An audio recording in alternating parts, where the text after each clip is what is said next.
breaking the wall of medical diagnostics, Joshua Moss, the Hebrew University of Jerusalem, Israel. We are not good enough at detecting disease.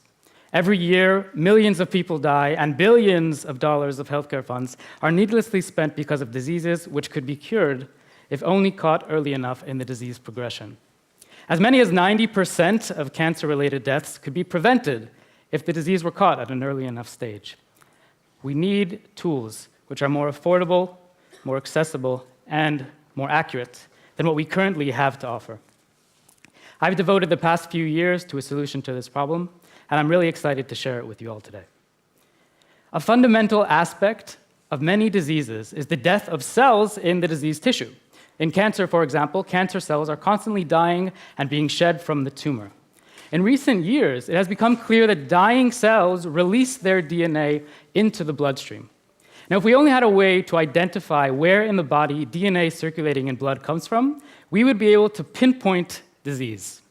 The problem is that every cell in a person's body has the exact same copy of the human genome. So this is very difficult.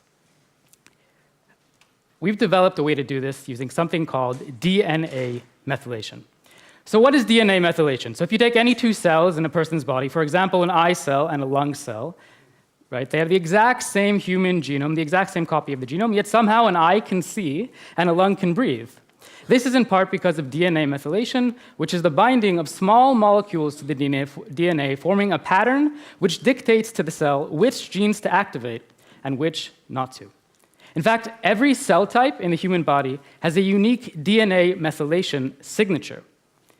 And the key is we can use these DNA methylation signatures to identify the source of DNA circulating in blood.